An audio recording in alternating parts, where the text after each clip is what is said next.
Au nom du Père et du Fils et du Saint-Esprit. Amen. Chers frères et sœurs bien-aimés dans le Seigneur, nous voulons rendre de vives actions de grâce au Seigneur pour l'occasion qu'il nous donne d'entrer dans son intimité. Le Seigneur nous dit, frères et sœurs bien-aimés, que le seul désir et le seul projet qu'il a sur nous, c'est de nous transformer radicalement et parfaitement en lui. Et nous ne serons jamais véritablement heureux que lorsque nous serons des petits dieux. Et la vie dans la divine volonté, frères et sœurs bien-aimés, c'est la configuration progressive de notre âme et de tout notre être à la vie même de Dieu. Il s'ensuit que lorsque nous voulons entrer dans cette vie, frères et sœurs bien-aimés, le Seigneur n'attend qu'une seule chose de nous, que nous entrions toujours plus profondément en lui, en nous dépouillant et en enlevant tout ce qui, autour de nous et en nous, peut constituer l'obstacle à cette transformation. Nous sommes en route, on ne le dira jamais assez, frères et sœurs bien-aimés, nous sommes en route vers le ciel. Le ciel est descendu sur la terre. Depuis que le Seigneur nous a fait ce cadeau unique, inimitable et indépassable de sa propre vie. Désormais, nous sommes capables nous avons la possibilité de vivre le ciel sur la terre.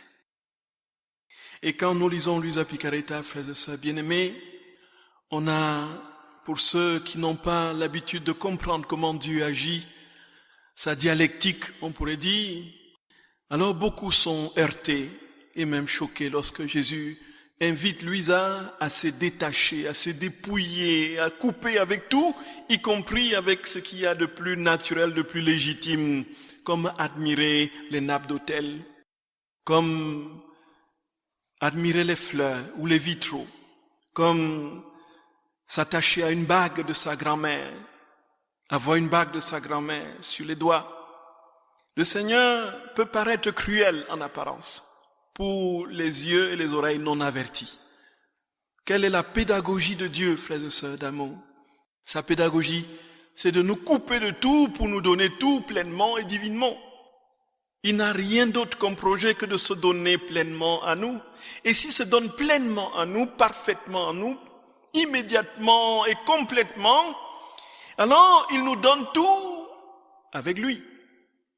Puisqu'il charrie, il porte tout dans son être profond. Dieu, frères et sœurs bien-aimés, n'a qu'un seul désir, que nous vivions tout en lui, que l'amour que nous aurons pour les objets, pour les frères et sœurs, pour la famille, les attachements légitimes, soient divinisés. Voilà pourquoi le Seigneur opère dans un premier temps ce détachement, qui est aussi la pédagogie d'une retraite. Une retraite, frères et sœurs bien-aimés, c'est un détachement, une coupure avec le monde, puisque nous avons quelques jours pour entrer dans une forme de bulle. Et une coupure tout aussi, frères et sœurs d'amour, extérieure qui va permettre une autre coupure, un ciselage intérieur. Ce ciselage qui va naturellement nous permettre de quitter cet ego, ce moi, cette volonté humaine propre, particulièrement massive et plus dure qu'un granit, et qui nous empêche de vivre pleinement la vie de Dieu. Et cette coupure intérieure, frères et sœurs d'amour, se passera par le dépôt de nos fardeaux dans le sacrement de réconciliation, et naturellement, la possibilité que nous aurons de recevoir la joie d'être miséricordiés.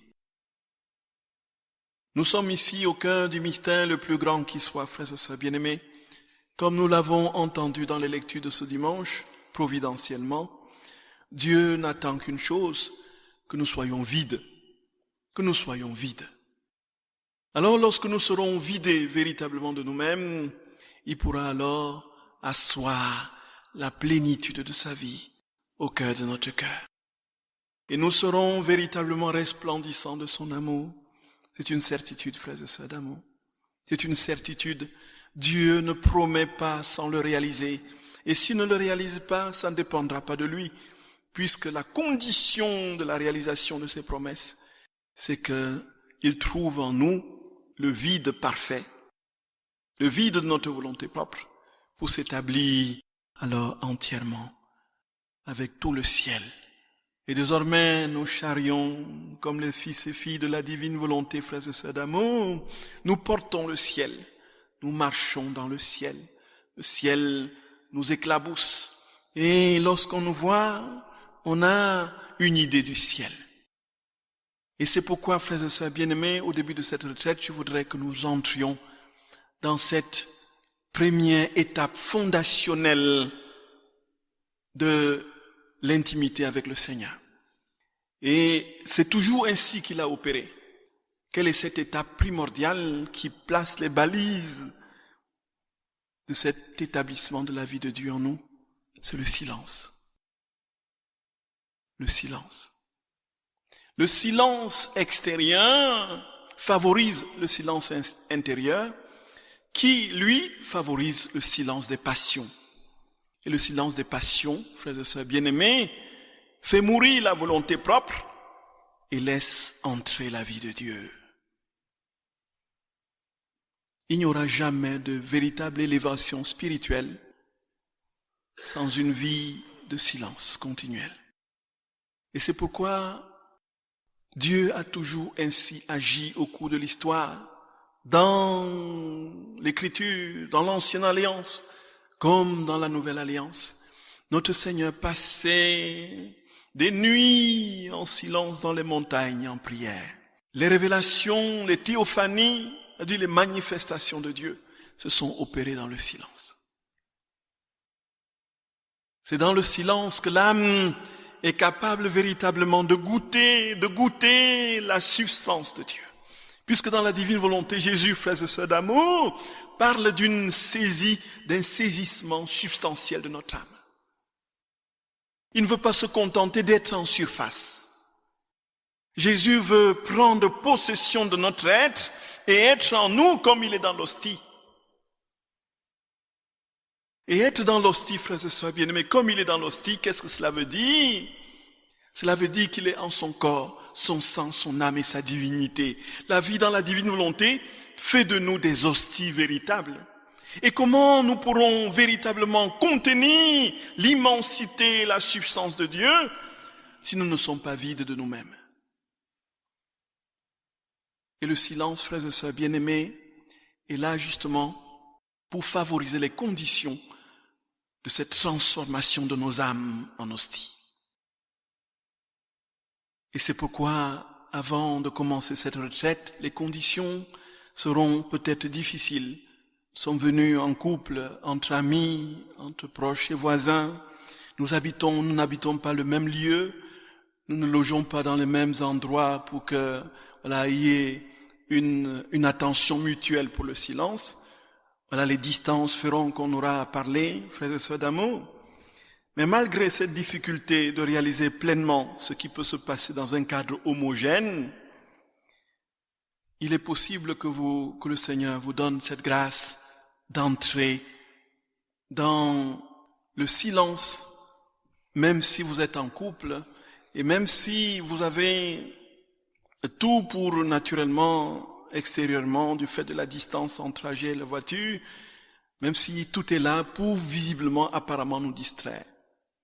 Et c'est là justement, frères et sœurs bien-aimés, que l'on comprend que les conditions du silence extérieur, c'est pour réaliser, encore une fois, ce silence intérieur indispensable. Et si le silence intérieur est possible, favorisé et facilité par le silence extérieur, il peut aussi se réaliser sans forcément que les conditions extérieures soient remplies. Et c'est alors que l'âme ici mesure à quel point elle peut déjà dire maintenant, je suis la proie de la vie divine. Gloria, Gloria, je suis la proie de Dieu. Dieu n'a autrement opéré qu'en détachant les âmes pour se donner pleinement. Et c'est alors, frères et sœurs bien-aimés, que dans l'Écriture, nous avons un ensemble d'exemples. Nous sommes dans le livre de l'Exode. au chapitre 19, verset 9. Dieu doit donner bientôt, dans le chapitre 20, sa loi à Moïse. Et voici qu'il lui donne cette recommandation, frères et sœurs. Voici, dit-il, que je vais arriver jusqu'à toi dans l'épaisseur de la nuée. Naturellement, quand on va au texte littéral, c'est dans la nuée de la nuée. L'épaisseur de la nuée, c'est quoi? C'est l'opacité. Dès qu'il vient, d'abord, Moïse a été obligé de quitter son peuple, de monter à la montagne. Et il y a cette coupure première. Une fois sur la montagne, frères et sœurs bien-aimés, il est couvert par la nuée, l'épaisseur de la nuée. Donc, littéralement, n'est-ce pas, la nuée de la nuée. Et l'on sait, frères et sœurs bien-aimés, que la nuée, dans l'Écriture, est d'une part le signe de la manifestation de la présence de Dieu, une colonne de feu la nuit, colonne de nuée le jour, pour conduire le peuple d'Israël de l'Égypte vers la terre promise. Mais c'est aussi la présence qui nous donne la plénitude de ce que le monde ne peut pas nous donner en vérité. Et donc, il est dans la nuée de la nuée, l'insistance, justement, de l'auteur dans cette manifestation cadencée de la nuée, dit tout simplement que Moïse n'avait absolument plus rien à voir avec qui que ce soit, avec quoi que ce soit. Et c'est alors que Dieu vient à lui, frères et sœurs bien-aimés. Il dit que le peuple n'entende pas ce que je te dirai. Et c'est alors que le Seigneur, frères et sœurs bien-aimés, va se manifester à Moïse. D'une part, parce qu'il est dans la nuée, parce qu'on ne peut pas tenir sous son regard. De l'autre, parce que la gloire, la manifestation de sa présence et de sa puissance exige que la créature soit entièrement livrée, que la créature soit entièrement, pardonnez-moi frères et sœurs d'un mot, le mot aujourd'hui choque beaucoup, mais c'est le Seigneur qui l'emploie, que la créature soit victime d'amour, détachée de tout, et c'est alors qu'on atteint la grâce de la communion. Et lorsqu'il annonce son arrivée, il demande au peuple d'Israël justement de se purifier. Une purification extérieure, comme on le sait dans l'Ancienne Alliance, qui est tout simplement le geste extérieur qui ratifie une démarche intérieure. De même, le baptême de Jean, qui était un baptême de repentance et de conversion, on posait un acte extérieur. Voilà, je me fais baptiser pour certifier devant tous que je ne volerai plus, que je ne commettrai plus d'adultère, que je ne tromperai plus, les gens, que je ne prendrai pas plus que ce qui m'est demandé pour l'impôt, que je ne brutaliserai plus les gens en tant que soldats, ainsi de suite. Et en ce moment, frères et sœurs bien-aimés, l'acte forensique extérieur, qui traduit une démarche intérieure, est tout simplement symbolique, puisque la réalité que Dieu veut atteindre, quand il demande au peuple de se purifier et de laver les vêtements, ce n'est pas que les vêtements soient propres. Dieu n'a rien à voir avec nos vêtements. Nous soyons en guenilles d'ailleurs. Jean-Baptiste, pendant des années, ne s'est jamais lavé. Vous voyez un peu, n'a jamais fait de toilette. Certainement, on imagine qu'avec sa peau de chameau, il entrait une fois dans le Jourdain, je sais pas, il mettait de l'eau sur son visage. C'est pas ça qui intéresse Dieu. Convertissez-vous. La cognée est mise à la racine, et tout arbre qui ne produit pas de bons fruits sera coupé et jeté au feu. Voilà, frères et sœurs bien-aimés, ce que Dieu attend. Et donc le silence, frères et sœurs bien-aimés, est la condition justement, et plutôt ce que Dieu attend de nous, le silence à nous-mêmes, le silence à notre volonté propre, pour que sa volonté seule parle en nous, pour que sa volonté seule élève la voix en nos âmes. L'autre texte, frères et sœurs bien-aimés, que nous connaissons très bien, c'est le premier livre des Rois, au chapitre 19, où Élie, justement, vient de massacrer les prophètes de Baal. Il est dans le désarroi, poursuivi par Jézabel. Il va de montagne en vallée, de ville en village. Il s'enfuit au mont Horeb. Et au mont Horeb, on a un Élie dans la caverne qui attend le passage de Dieu. Il est nourri par un corbeau. Et Dieu va se présenter à lui, mais pas de la manière qu'on aurait attendu. Élie vient de réaliser ce qu'il y a de plus incroyable, ce qu'il y a de plus impressionnant dans l'ordre de la manifestation de la puissance de Dieu. Le feu est tombé du ciel et a consumé les holocaustes. Et voici que Élie, maintenant, est tout peureux. Élie est dans une sorte de crainte. Où est passé le Dieu, frères et sœurs bien-aimés, qui venait de se manifester puissamment à grand vacarme? Naturellement, pour les exégètes, ce qui est sûr, c'est que le drame d'Élie est venu de ce qu'il a massacré les prophètes de Baal. Il n'aurait pas dû les tuer. Voilà pourquoi il rentre dans la crainte. Dieu ne va plus se manifester, frères et sœurs bien-aimés, par des signes extraordinairement puissants et visibles. Et c'est là la marque distinctive. On le verra, le Seigneur le dit et le répète de manière cadencée et rythmée à Luisa Picaretta. Il dit, la vie dans la divine volonté, c'est la vie de ma mère à Nazareth. C'est la vie du silence, de la discrétion, de l'entier dépouillement et de l'absolu anonymat. Dans la divine volonté, nous ne marcherons pas, les feux d'artifice ne jailliront pas de nos pieds quand nous poserons les pas, nous marquerons les pas. Nous n'aurons pas le ciel qui s'ouvrira et des voix et des tonnerres et des éclairs. La vie dans la divine volonté, frères et sœurs bien-aimés, elle ne paraît rien à vue d'œil. Pourtant, c'est le plus grand miracle qui est en train de se réaliser, tout simplement parce que Dieu, depuis qu'il a créé les univers, dans le silence de sa parole transformante, il ne peut désormais agir véritablement que dans le silence d'un cœur qui est capable de s'effacer. Et Dieu sait, frères et sœurs bien-aimés, que la puissance de la vie dans la divine volonté, avec tout ce que le Seigneur décrit et que nous aurons timidement l'occasion de voir ces quelques jours, peut monter à la tête. Et les bruits intérieurs, l'adrénaline de la gloriole, la recherche de l'esbrouf, du tape à l'œil, du m'as-tu vu, et les erreurs absolument monumentales et fatales que beaucoup ont manifestées aux autorités de l'Église en Amérique, dans certaines contrées.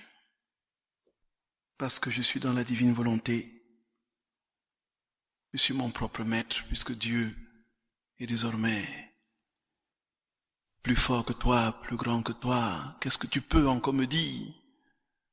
Une présentation de la divine volonté qui peut chatouiller la vanité.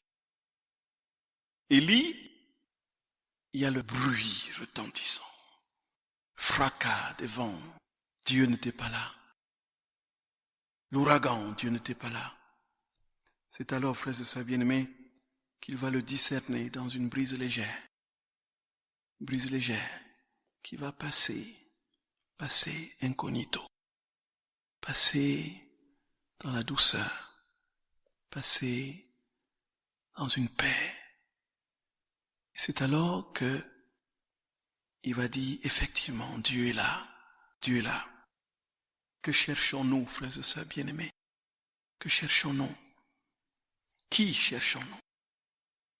Si c'est Jésus de Nazareth et sa vie divine, il ne peut se donner que comme il s'est donné au cours de son existence terrestre.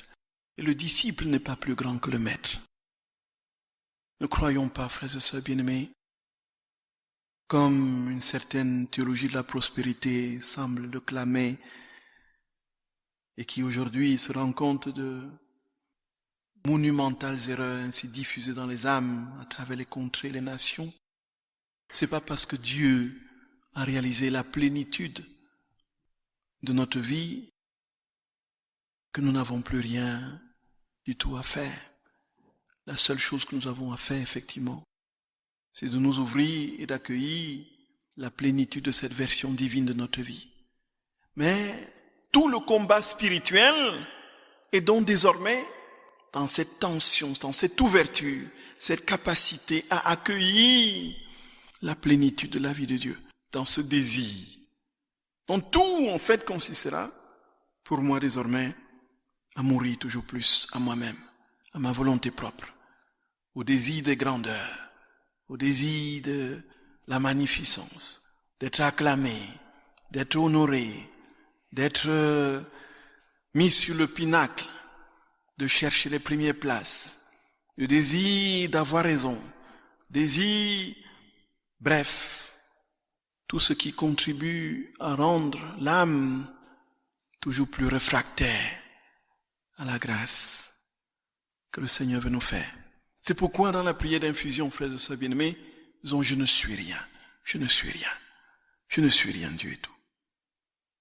Et alors, le Seigneur n'a rien d'autre à nous envier.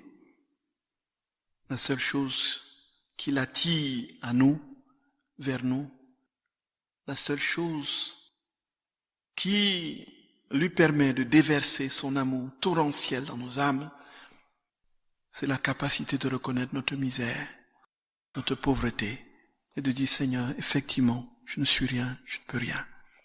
Et nous n'entrerons dans cette vérité que lorsque le silence sera pleinement notre compagnon.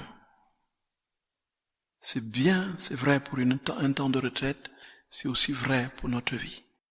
Frères et sœurs bien-aimés, Marthe Robin a dit quelques paroles d'une très grande force.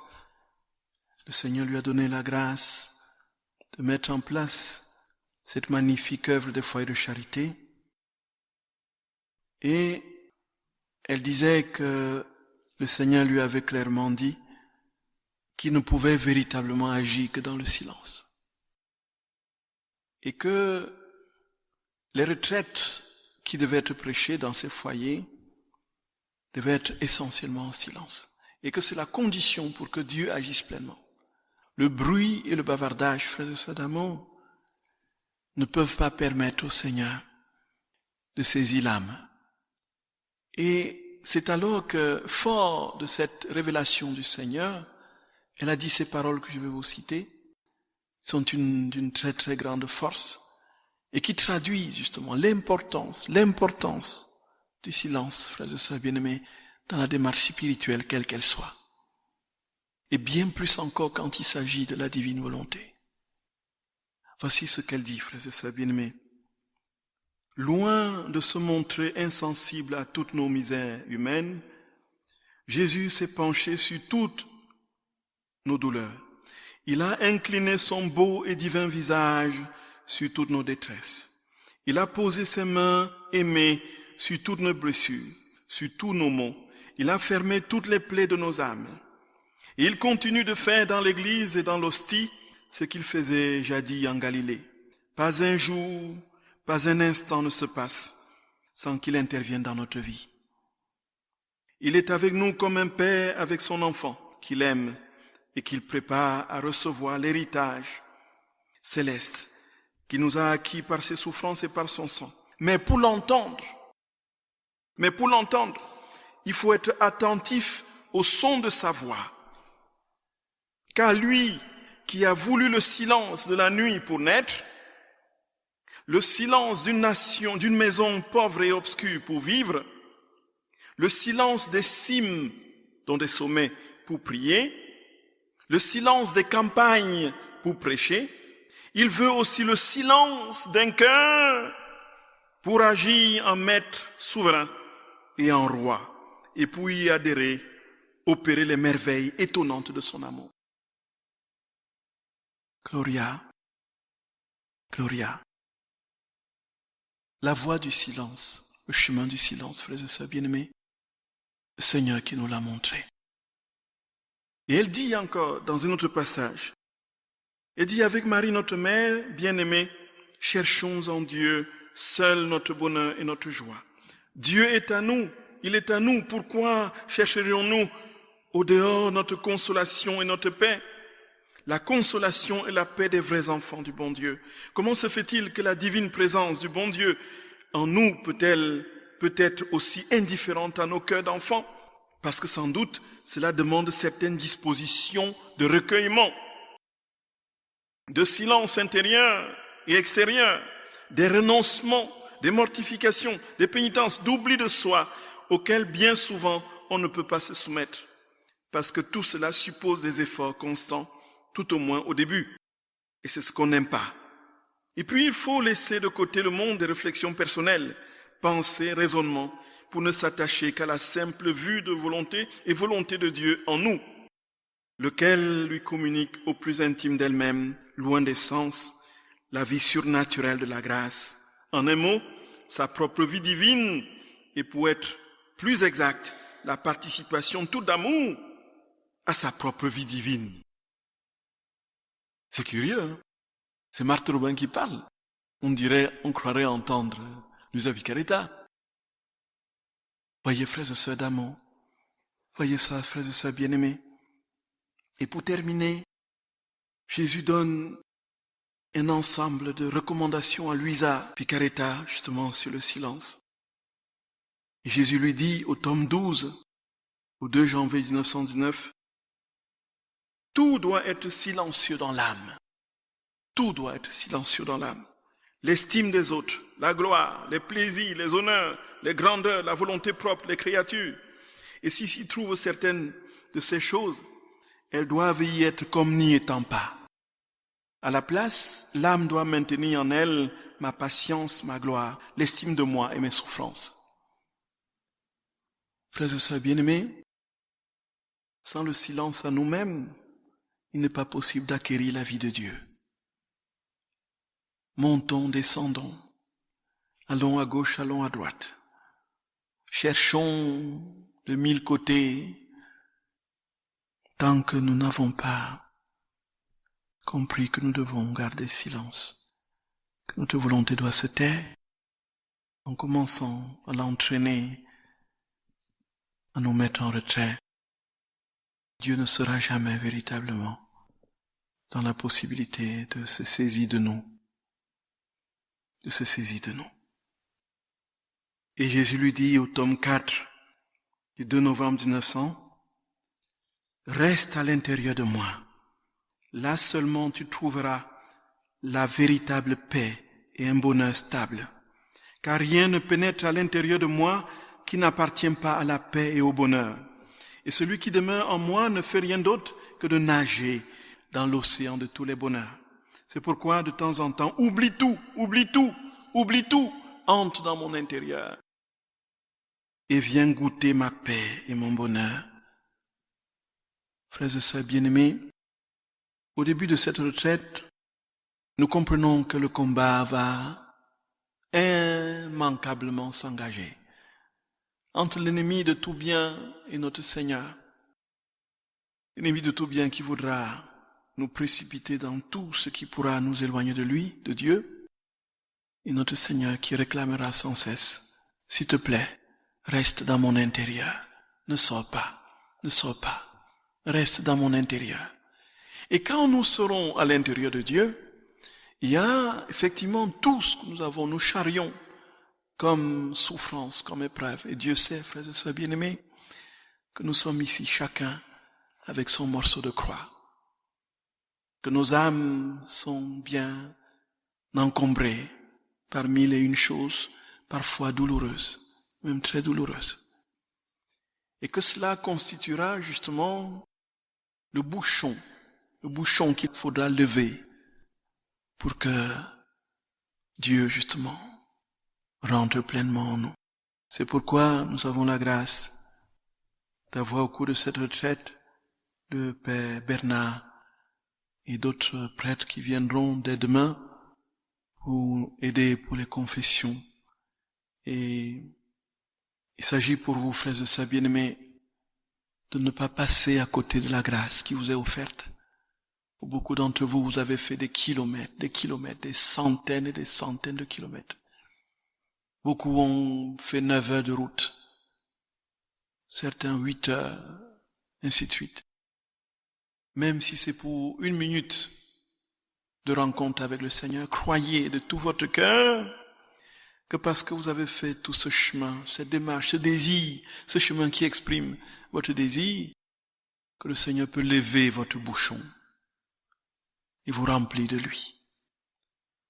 Entrons dans cette certitude et ne quittons pas cette retraite avec nos fardeaux. Allégeons-nous, frères et sœurs bien-aimés.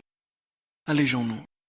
Et alors, ce que nous entendons des enseignements de notre Seigneur pourra davantage prendre forme en nous et faire de nous des véritables hosties, des âmes solaires, des âmes luminophores, des âmes qui portent la lumière de Dieu, des âmes qui sont dans la continuelle contemplation de la gloire de Dieu.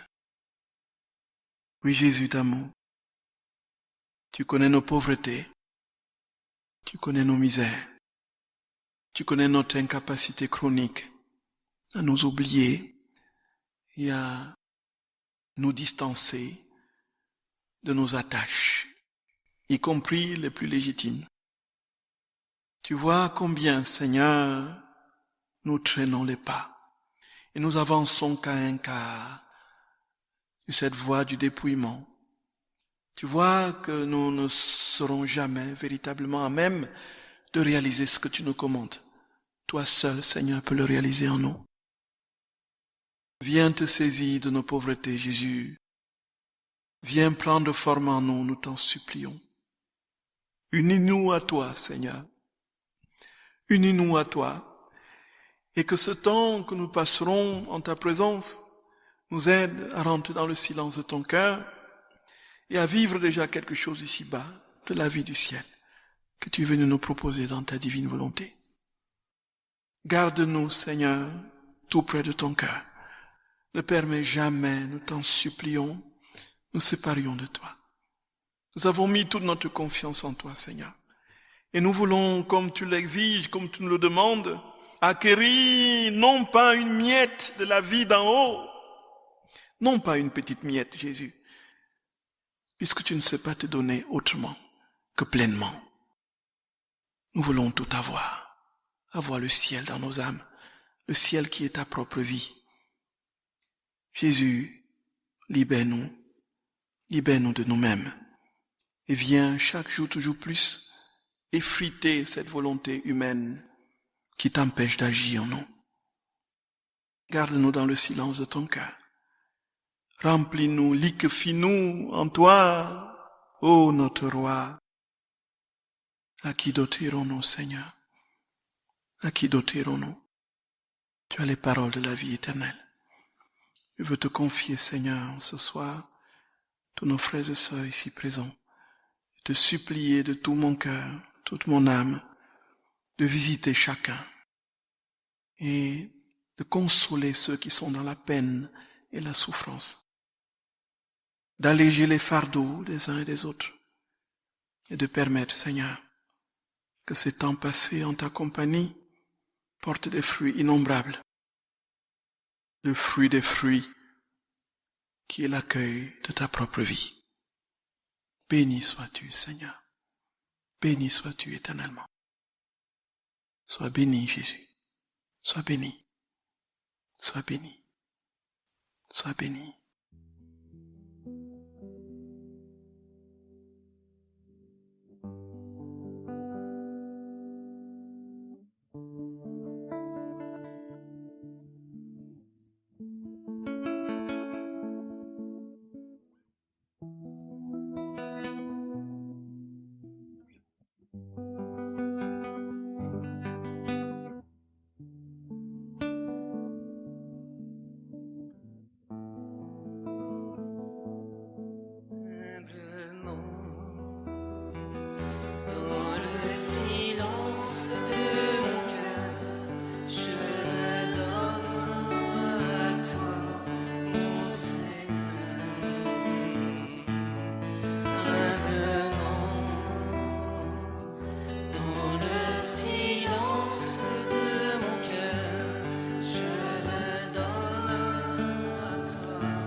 enseigne-moi ta sagesse, ô Dieu, viens habiter mon silence. Humblement, dans le silence de mon cœur, je me donne à toi, mon Seigneur. Humblement, dans le silence de mon cœur, je me donne à toi, mon Seigneur. Entre tes mains, je remets ma vie, ma volonté, tout mon être. Humblement, dans le silence de mon cœur, je me donne à toi, mon Seigneur. Humblement, dans le silence